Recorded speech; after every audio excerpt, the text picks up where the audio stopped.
Mukhang may sariling mundo talaga yata itong love team ng palasyo sa katauhan ni PBBM at Claire Castro. Biruin mo naman, halos maghingalo na ang karamihan ng mga Pilipino dahil sa pagbulosok pataas ng presyo ng petrolyo kung saan apektado rin ang presyo ng halos lahat ng mga produkto. Subalit sa kabila nito, ayon kay Yussi Claire Castro, ay wala pa daw krisis sa langis sa ating bansa. Wala pa po tayo maaaring tawaging oil crisis sa bansa. Gunggong!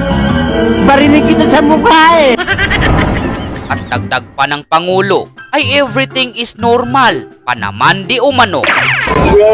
We don't have a problem sa supply with food. We don't have a problem sa supply with petroleum products. Sinungaling ka! Including fertilizer for the farmer. So that's our main concern. So far we've been able to keep everything at normal level. At normal level. Everything is normal. No need to worry. Tanga-tanga! I'm so sorry! Bunga ng mga pahayag na ito ni PBBM at Claire Castro ay sinampal ng katotohanan ni Kamanggagawa Party List, Congressman Illy San Fernando, itong love team ng palasyo, kung saan natanong ni Congressman Illy kung saan nakatira itong si Yussi Claire Castro. Yusek, saan ho ba kayo nakatira? Sa garapon? Kailan ho ang naniniwala dyan sa sinasabi nyo?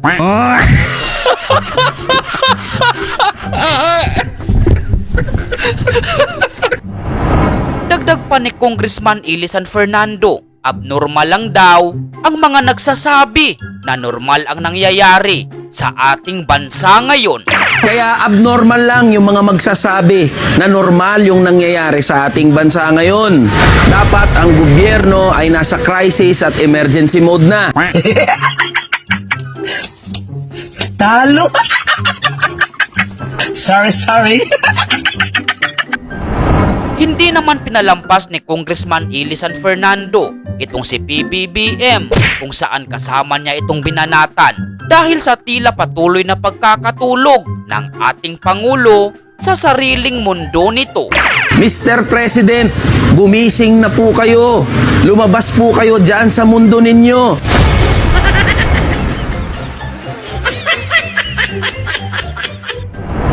Tila wala pa rin talagang kadala-dala itong si Yussi Claire Castro matapos nitong humirit na kontrolado pa rin di umano ng gobyerno ang krisis sa langis kung saan pinayuhan pa nitong si Manang Claire na walang dapat ikatakot ang mga Pilipino.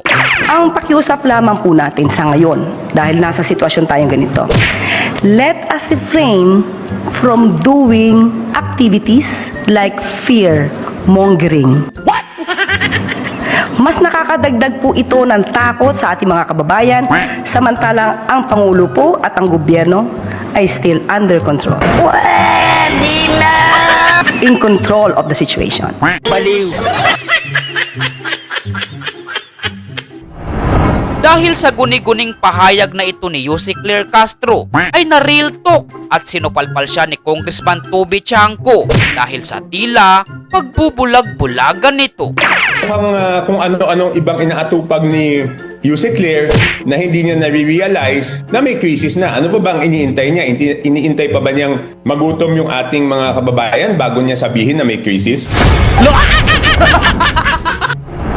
Sa kabila ng digmaan na nangyayari ngayon sa Middle East ay isang makabagbag damdamin na naman ang mensahe na ipinaabot ng Pangulo para sa mga Pilipino kung saan sa sobrang linaw ng kanyang mensahe ay hindi mo maunawaan kung ano ba talaga ang nais iparating ng Pangulo. Kahit na may malaking gulo na nangyayari, ay ang aming hangarin ay basta't kaunti lang ang mararamdaman o sana man. Kung kaya namin gawin, sana walang mararamdaman ng ating taong bayan sa kanilang araw-araw na pagtrabaho, sa ating mga estudyante na araw-araw pumapasok. Pastilan! So weird! Nang matanong naman itong si PBBM kung ano ang maaasahang tulong ng mga nasa middle class na mga Pilipino mula sa kanyang gobyerno ay tila nagloading ang Pangulo kung saan tila hindi na nito malaman ang isasagot sa katanungang ito. Sir, may ayuda for the transport sector. Paano po yung middle class? Ano pong aasahan from the government ng ordinaryong Pilipino na hindi nagko-commute, sir, but nagda-drive? No, this is what we are doing. That's why we are looking at the prices. This is for ordinary Filipinos. So that's the. Sir, sa fuel. I'm sorry. Tanga-tanga. So sorry, I'm so sorry.